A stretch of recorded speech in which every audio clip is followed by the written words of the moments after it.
नमः सत्हितं कराय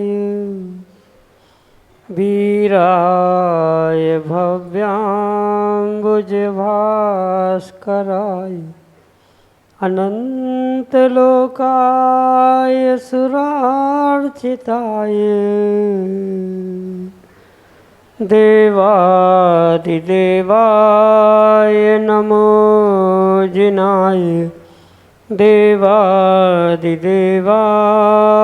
नमो जिनाय।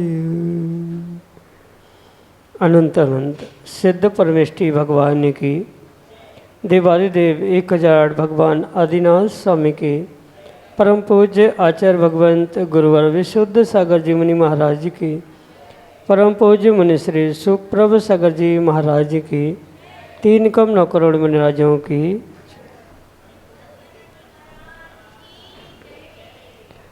समीचीन विकल्पों का सम्यक समाधान, सम्यक ज्ञान की वह अलौकिक विधा जिसके माध्यम से हम सभी प्रतिदिन ऐसे अनेकानेक समीचीन विकल्पों का सम्यक रूप से समाधान प्राप्त करने का पुरुषार्थ करते हैं। जो विकल्प बहुत समय से हमारे मन को उद्वेलित किए हुए थे, क्योंकि जहाँ विकल्प है वहाँ मन में द्वंद्व है, और उस द्वंद्व से निर्द्वंद्व होने के लिए मन की निर्विकल्पता, मन की शांति होना परम आवश्यक है। परम पूज्य आचार्य भगवंत गुरुवर विशुद्ध सागर जी महाराज के मंगल सुभाषित से परम पूज्य मुनि श्री सुप्रभ सागर जी महाराज ने आपको वह विधा प्रदान की है जिसके माध्यम से आप अपने मन के विकल्प को समीचीनता प्रदान करते हुए परम पूज्य मुनि श्री तक परिषद करने का पुरुषार्थ करते हैं, और परम पूज्य मुनि श्री आपको आगम के परिप्रेक्ष्य में उसका सम्यक समाधान प्रदान करते हैं। तो आत्मकल्याण की ऐसी अनूठी विधा से आप भी जुड़ने का प्रयास करें और अपना समीचीन विकल्प भेज करके परम पूज्य मुनि श्री से उसका सम्यक समाधान प्राप्त करें। प्रारंभ करते हैं आज का सम्यक समाधान। और आज के पहले विकल्प के लिए श्रीमती संगीता जैन नागपुर महाराष्ट्र से महाराज श्री के चरणों में बारंबार नमोस्तु करते हुए कह रहे हैं कि महाराज जी, क्या तीर्थंकर महामुनिराज दीक्षा लेकर केवल ज्ञान होने तक मात्र एक समय ही केशलंच करते हैं या प्रत्येक 4 माह में उन्हें केशलंच करने पड़ते हैं? क्योंकि हमने सुना है कि तीर्थंकर भगवान के नख और केश नहीं बढ़ते। हमारे समीचीन विकल्प का सम्यक समाधान करने की अनुकंपा करें। नमोस्तु महाराज जी, नमोस्तु। ओम नमः सिद्धम। परम पूज्य आचार्य भगवान गुरुवर विशुद्ध सागर जी महाराज की, परम पूज्य मुनि श्री सुप्रभ सागर जी महाराज की। ये परम सत्य है कि तीर्थंकर भगवान के नख और बाल नहीं बढ़ते, पर किस समय नहीं बढ़ते और किस अवस्था में बढ़ते हैं, इस पर आगम के परिप्रेक्ष्य में विवेक पूर्वक विचार विमर्श करने की आवश्यक।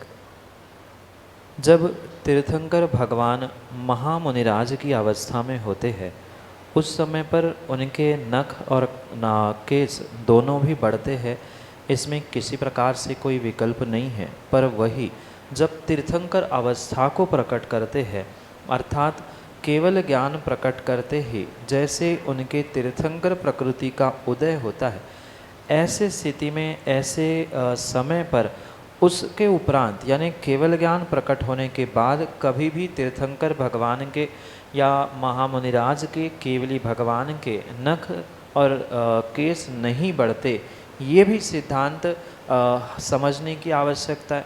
पर वही तीर्थंकर महामुनिराज केवली बनने के पूर्व यानी 12वें गुणस्थान तक की जो अवस्था है, 6वें गुणस्थान से लेके 12वें गुणस्थान की जो अवस्था कालावधि कही जाती है, इतने काल में तीर्थंकर भगवंतों के नख बाल आदि बढ़ते हैं, इसमें कोई विकल्प नहीं है। और ये भी परम सत्य आगम के परिप्रेक्ष्य में स्वीकार करना होगा, कोई का कोई तर्क क्यों ना हो, पर सत्यता यही है कि तीर्थंकर मुनिराज यानी दीक्षा लेने के उपरांत, दीक्षा लेते समय तो वह पंचमुष्टि केशलोंच करते ही करते हैं, उसके उपरांत उन महामुनिराजों को भी 4 महीने के अंदर केशलोंच करना आवश्यक हुआ करता। पर तीर्थंकर आदिनाथ भगवान के विषय में जो कथा ना गाता है कि 6 महीने वो तपस्या में ऐसे लीन हुए कि उनको बोध ही नहीं हुआ कि 4 महीने हुए, 6 महीने हुए।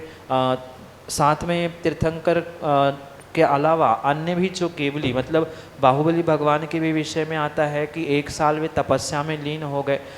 तो इन स्थितियों को छोड़कर अन्य सामान्य परिस्थितियों में तीर्थंकर महामुनिराजों को भी अपने केशलोच समय पर करना परम आवश्यक ही हुआ करता है, क्योंकि मूल गुण किसी महामुनिराज के लिए अलग है, तीर्थंकरों के लिए अलग है, सामान्य केवलियों के लिए और पंचम काल के मुनिराजों के लिए अलग है, ऐसी कहीं व्यवस्था नहीं है। अपितु सबके लिए एक समान ही 28 मूल गुण कहे हैं, उनका ही परिपालन करते हुए महामुनिराज तीर्थंकर बने हैं और आज के भी मुनिराज उनके ही अनुसरण करते हुए वर्तमान में उन 28 मूल गुणों को पालने का प्रयास करते। इस परिप्रेक्ष्य में ये सत्यता स्वीकार करनी होगी कि तीर्थंकर बनने के बाद मतलब केवली बनने के बाद नख और बाल ना बढ़ने के कारण वहाँ केशलोंच की आवश्यकता नहीं है, शरीर अपने आप परम औदारिक हो जाता है। पर वही जब महामुनि अवस्था में होते हैं उनको समयावधि में केशलोंच करना ये आवश्यक ही हुआ करता है। और ऐसा कई स्थानों पर पढ़ने में भी पुराणों में आता है कि यहाँ पहला केशलोंच आदि उनकी उम्र मतलब शेष आयु आदि देखते हुए उनके केशलोंच आदि का भी प्रमाण प्राप्त किया जा सकता है। कुछ एक तीर्थंकरों का दीक्षा काल 4 महीने से अल्प है तो उनके विषय में तो दोबारा केशलोंच करने का विषय ही नहीं आता। दीक्षा होने के 2 दिन बाद, 4 महीने बाद या उसके पूर्व में किन्हीं एक तीर्थंकरों का निर्माण हुआ तो उस समय पर दोबारा केशलोंच की आवश्यकता नहीं, पर जिनकी आयु अधिक थी उन्होंने उसके उपरांत केशलोंच किए हैं, ये प्रमाण प्राप्त होते हैं और उसे उसी आगम के परिप्रेक्ष्य में स्वीकार करना होगा। यही आपके लिए सम्यक समाधान।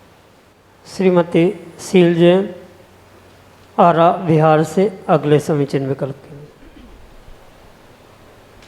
भगवान, मेरा प्रश्न ये है कि मेरे को जहाँ तक ख्याल आ रहा है जब भगवान पंच कल्याणक प्रतिष्ठा होती है तो किसी न किसी भगवान का कोई सा कल्याणक बीच में जरूर रहता है, ऐसा जरूरी है क्या? माँ, ऐसी कोई अनिवार्यता आवश्यकता नहीं है कि किसी स्थान किसी नगर में भगवान का पंचकल्याणक प्रतिष्ठा महामहोत्सव संपन्न किया जा रहा है, वहाँ उन कालावधि में मतलब उन 5-6 दिनों में किन्हीं तीर्थंकर भगवंतों का कोई कल्याणक हो ही, ऐसा आवश्यक नहीं है, अनिवार्य नहीं है। पर लगभग ये देखने में आता है कि जब भी ऐसे विशेष अनुष्ठान आदि होते हैं तो प्रयास यही किया जाता है कि कोई ना कोई तीर्थंकर भगवान का एकाध कल्याणक सहज रूप से प्राप्त हो जाए। उसके पीछे का कारण ये है कि भगवान का कल्याणक अपने आप में एक मुहूर्त है, उसमें अलग से शोधन करने की आवश्यकता नहीं है। वहाँ योग, तिथि आदि उतने मायने नहीं रखते, क्योंकि किसी भी भगवान का कल्याणक अपने आप में स्वयं सिद्ध मुहूर्त है। वहाँ शुभ मुहूर्त की अलग से खोज करने की आवश्यकता नहीं होती। इसलिए बहुतांश समय में, बहुतांश अनुष्ठानों में यही देखने में आता है कि जैसे कोई अन्य मुहूर्त प्राप्त नहीं हुआ, उस अन्य मुहूर्त के प्राप्त ना होने के अभाव में प्रारंभ और अंत में या केवल ज्ञान के दिन इन विशेष दिनों में उनको खोजा जाता है। मतलब वो जब स्वयं सिद्ध मुहूर्त है ही, तो अन्य मुहूर्त ना मिलने पर उन पर विशेष अनुष्ठान किए जाते हैं। जैसे आजकल भी देखने में आता है कि अन्य कोई मुहूर्त नहीं हो रहा है तो घर का प्रवेश हो या विवाह आदि के कार्य हो, उनमें भगवान का कल्याण देखकर सामान्य रूप से क्रिया संपादित की जाती है। इसी कारण से और इसी प्रकार से यहाँ पर ये व्यवस्था समझनी होगी कि अनिवार्यता आवश्यकता नहीं है, पर फिर भी जितना अधिक मुहूर्त के शोधन में समय लगेगा या वहाँ आवश्यकता होती है, भगवान का कल्याणक ही अपने आप में सुधा मुहूर्त होता है। इसलिए उनको एकाध दिन ग्रहण करने से विशेष कार्य सिद्ध हो सकता है। यही आपके लिए सम्यक समझ। और अब बिहार से श्रीमती पूर्णिमा जैन अगले समीचीन विकल्प के लिए। नमोस्तु महाराज जी, नमोस्तु महाराज जी, नमोस्तु महाराज जी। मेरा ये प्रश्न है कि शांति धारा में छिंद छिंद भिंद भिंद बोला जाता है, तो इसका क्या अर्थ है, ये आप हमें बताइए। नमोस्तु महाराज जी, नमोस्तु। छिंद छिंद भिंद भिंद इन शब्दों को लेकर वर्तमान में बहुत सारे जीवों के दिलो दिमाग में नाना प्रकार के विकल्प सता रहे हैं, जिन कारणों से उन्होंने शांति धारा के मंत्रों को, जैसे छिंद भिंद शब्दों को छोड़कर शांतिम शांतिम तुष्टिम तुष्टिम या अन्य किसी प्रकार से शब्दों का प्रयोग करते हुए मूल शांति धारा के मंत्रों को बदलने का प्रयास किया। पर आगम के परिप्रेक्ष्य में ये उचित नहीं है। सबसे पहले क्रिया करने से पूर्व क्रिया के पीछे का अभिप्राय क्या है, उन मंत्रों के पीछे का अभिप्राय क्या है, ये विवेक पूर्वक समझने की आवश्यकता है। शांति धारा का मुख्य उद्देश्य जब जीवों की शांति या संसार में सर्वत्र शांति की उपलब्धि, शांति की प्राप्ति हो, ये है। तो किसी भी प्रकार से वहाँ छिंद भिंद शब्द का अर्थ गलत मायने में हो ही नहीं सकता। कहीं न कहीं व्यक्ति की सोच गलत है।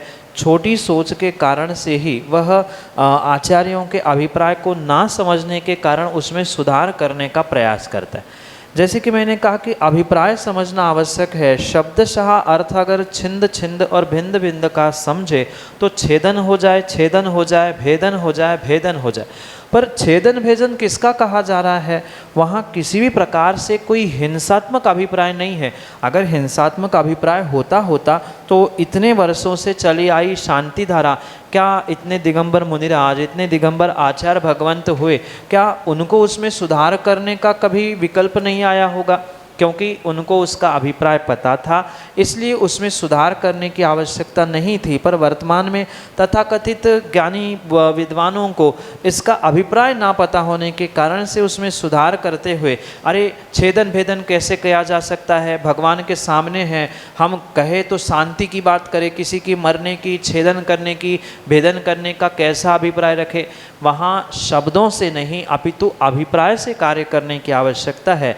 वहाँ जो शांति धारा में कहा जाता है कि गज मारिम, और उसके बाद आप छिंद छिंद और भिंद भिंद करते हैं, तो वहाँ यही अभिप्राय है कि जो गज यानी हाथी है उसकी अरिम, गजम अरि, अरि का अर्थ होता है रोग, बीमारी, कष्ट, शत्रु। तो उस गज के निमित्त से जो मेरे लिए शत्रु बन रहा है, कभी ऐसा भी होता है गज रूपी शत्रु बनता है, या दूसरा भी पाई ये भी है कि हाथी को जो बीमारी हो रही है, हाथी, अश्व आदि जो जो शब्द है, आप पुनः एक बार उस शांति धारा को शांति से गौर से पढ़ने का प्रयास करना।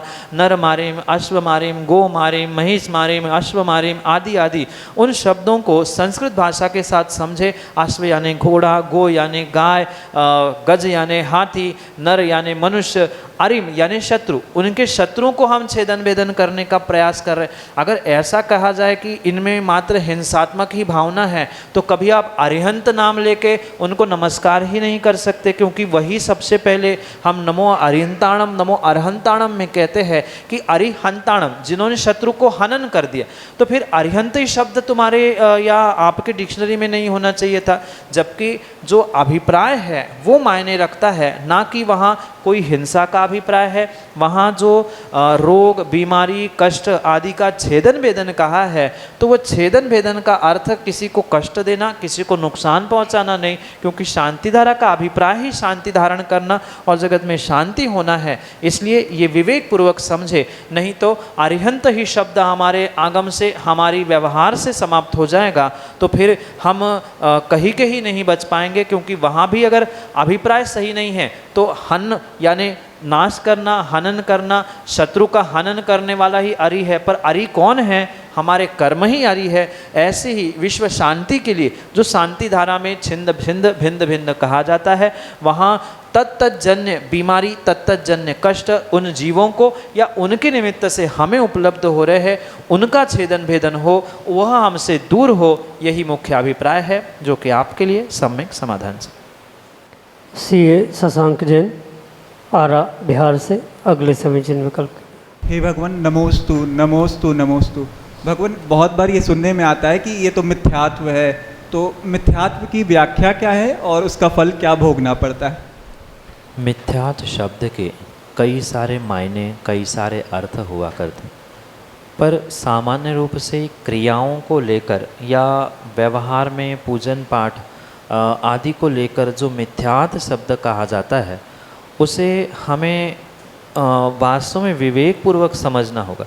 क्योंकि आजकल तो बहुत सामान्य सी बात हो गई है, और जैनियों में तो खास कर किसी को कुछ अपशब्दों का प्रयोग करना है तो सामूहिक रूप से ये मिथ्या दृष्टि है, इसका कार्य मिथ्या है आदि कहते हुए इसे बदनाम किया जाता है। पर जितने संक्षेप रूप से मिथ्यात्व शब्द को स्वीकार किया जाता है, मात्र कुछ क्रियाकलापों को लेकर, कुछ विपरीत परिस्थितियों को लेकर, उतना संक्षेप अर्थ मिथ्यात्व का नहीं है। मिथ्यात्व बहुत विशालता से प्राप्त होता है। अगर सामान्य रूप से हम उसकी परिभाषा करें तो जो जैसा नहीं है उसको वैसा करना, या जो जैसा है उसको वैसे ना स्वीकार करते हुए क्रियान्वित करना, उसे सामान्य भाषा में मिथ्यात्व कहा जा सकता है। जो मिथ्या रूप है, विपरीत रूप है, उसे मिथ्यात्व कहा जाता है। एक सीधा सीधा मार्ग होता है और एक उल्टा मार्ग होता है। जो उल्टे मार्ग से, उल्टी सोच से, उल्टे श्रद्धान से, उल्टे पुरुषार्थ से कार्य फलीभूत किया जाता है, उस प्रत्येक कार्य को मिथ्यात्व कहा जाता है। जैसे अगर हम पूजन पाठ या श्रद्धान के अपेक्षा से मिथ्यात्व को समझे, तो जो सच्चे देव, सच्चे शास्त्र और सच्चे गुरु है, उनको उनके रूप नहीं मानना, ये भी मिथ्यात्व है। और जो उस रूप नहीं है, मतलब कुदेव, कुगुरु और कुशास्त्र, उनको हमारा इष्ट मानना, उनको गुरु, प्रभु और जिनवाणी के रूप में स्वीकार करना, उसे एक प्रकार का मिथ्यात्व कहा। इसलिए जो सामान्य परिभाषा हमने बताई, उसे बहुत अच्छे से हम ध्यान रखें कि जो जैसा है उसको वैसा नहीं मानना, और जो जैसा नहीं है उसको वैसा मानना, चाहे क्रिया रूप हो, चाहे श्रद्धा रूप हो, चाहे आचरण रूप हो, चाहे तत्वों के निर्णय रूप हो। माना कि किसी जीव ने, किसी व्यक्ति ने आत्मा को त्रैकालिक शुद्ध, मतलब वह कभी अशुद्ध होता ही नहीं है, एक अपेक्षा ही से स्वीकार किया, दूसरी अपेक्षा स्वीकार नहीं कर रहा है, तो वो भी कथनचित मिथ्यात्व कहा। आचार्य भगवान तो जब सूक्ष्म मिथ्यात्व की बात कहते हैं, तो जो जीव इस शरीर को भी अपना मानता है, मेरा ही स्वरूप मानता है, मतलब आत्मा का ही स्वरूप मानता है, उसे भी आचार्य भगवंतों ने सूक्ष्म मिथ्यात्व कहा। पर जैसे मैंने कहा कि अनेक मायने उससे है, तो कम से कम हम स्थूल मिथ्यात्व से बचने का प्रयास करें। जो कुदेव, कुगुरु, कुशास्त्र को अपने देव गुरु शास्त्र के समान, सच्चे देव शास्त्र गुरु के समान मानता है, वो वैसा ना होने पर वैसा मानता है, इसलिए मिथ्यात्व है। या देव शास्त्र गुरु जो सच्चे हैं, उनका जो स्वरूप कहा है, उनको वैसा ना स्वीकार करना या उनको मानना ही नहीं, ये भी एक प्रकार का मिथ्यात्व स्वीकार किया जाता है। और जो ये स्थूल मिथ्यात्व कहे जाते हैं, उस स्थूल मिथ्यात्व का फल आचार्य भगवंतों ने अनंत संसार के रूप में ही स्वीकार किया है, क्योंकि उसमें बहुत सारे स्पेसिफिकेशंस है, किस मिथ्यात्व से कैसा फल मिल सकता है, कैसा भावों का परिणमन आपका उस समय पे था, वैसा उसका फल भी निर्धारित किया जा सकता है। पर सामान्य परिभाषा और सामान्य फल यही हो सकता है कि वह दुखद योनि में अनंत संसार तक परिभ्रमण करने से करने के लिए जो निमित्त बनता है वह मिथ्यात है। साथ में गृहित मिथ्यात, अगृहित मिथ्यात, द्रव्य मिथ्यात, भाव मिथ्यात, ऐसे अनेक भेद है। कई महीनों तक इस मिथ्यात के बारे में चर्चा की जाए तो भी वह समय कम पड़ जाए, क्योंकि संक्षेप से हम इतना ही सूत्र याद रखें जो मैंने कहा, जो जैसा है उसको वैसा नहीं मानना और जो जैसा नहीं है उसको वैसा मानना, ये सामान्य रूप से मिथ्यात है। और द्रव्य रूप से जो आज हमें नाना प्रकार की आकृतियाँ दिख रही है वह स्वीकार करना, उनके देव गुरु या जिनवाणी के रूप में उन्हें स्वीकार करना, ये द्रव्य मिथ्यात है। और उनको भावों से स्वीकार करना, ये भाव मिथ्यात। उनके अपेक्षा से काल का विभाजन भी आगम में कहा गया है। गृहित मिथ्यात यानी किसी के कहने से हम मिथ्यात को प्राप्त कर रहे, विपरीतता को प्राप्त कर रहे, वह गृहित मिथ्यात है। तीव्र कर्मोदय के कारण से अश्रद्धान होना या श्रद्धान से डिग जाना, ये स्वयं के कारण से होने से अगृहित मिथ्यात कहा जाता है। क्योंकि और भी बहुत विस्तार है, पर विस्तार से समय ना होने के कारण संक्षेप से आपके लिए मिथ्यात का परिप्रेक्ष्य में ये सब कुछ सम्यक समाधान से। धीरेन्द्र कुमार जैन, आरा बिहार से अगले समीचीन विकल्प। गुरुवर नमोस्तु नमोस्तु नमोस्तु। मेरा प्रश्न है कि जो हमारे 24 तीर्थंकर होते हैं उनके हम कुछ चिन्ह को कैसे हम निर्धारित करते हैं? जैसे कि कुछ दिन पहले ही मैंने कहा था, तीर्थंकर भगवंतों के चिन्हों का निर्धारण कोई आप हम जैसे सामान्य जीव नहीं करता, अपितु जब तीर्थंकर बालक का जन्माभिषेक सुमेरु पर्वत पर सौधर्मेंद्र करता है, उस समय पर अभिषेक करते समय भगवान के पैर के अंगूठे पर जो एक प्रतीकात्मक चिन्ह या कुछ हल्की सी आकृति बनी होती है, उसे देखकर सौधर्मेंद्र निर्धारण करता है कि ये अमुक क्रम से प्राप्त होने वाले भगवान का अमुक चिन्ह होता है। जैसे आपके हथेलियों पर भी बहुत सारे चिन्ह होते हैं, कुछ शुभ कुछ अशुभ रूप से होते हैं। ऐसे तीर्थंकर बालक के या तीर्थंकर भगवान के शरीर पर 1008 शुभ चिन्ह होते हैं, और उनमें से जो उस अंगूठे पर बना हुआ चिन्ह है, जैसे आपने कभी आसमान में देखा होगा तो तारों नक्षत्रों के माध्यम से कुछ आकृति बनती, जिसको बोध नहीं है, ज्ञान नहीं है, उसको समझ में नहीं आता ये नक्षत्र कौन सा है, क्या आकृति बन रही है। पर थोड़ा सा भी उसका जिसको ज्ञान है वो बता सकता है कि ध्रुव तारा कौन सा है, सप्तर्षि क्या है। ऐसे ही सामान्य जीव इनके उन चिन्हों को या उन आकृतियों को स्वीकार नहीं कर सकते, मतलब जान नहीं पाते, पहचान नहीं पाते। पर जब अभिषेक का समय आता है, जन्माभिषेक का समय, उस समय पर तीर्थंकर बालक के अंगूठे पर बना हुआ वह चिन्ह सौधर्म देखता है, और उस आकृति को लगभग देखकर, जैसे हम प्रतिमाओं पे चिन्ह बनाते, ऐसा बिल्कुल उभरा हुआ चिन्ह उनके अंगूठे या शरीर पे नहीं होता, पर जैसे तिल के माध्यम से, रेखाओं के माध्यम से या अन्य किसी माध्यम से एक आकृति स्पष्ट रूप से दिखती है, और उसे देखकर सौधर्म घोषित करता है कि अमुक तीर्थंकर भगवान का अमुक चिन्ह है। यही आपके लिए सम्यक समाधान।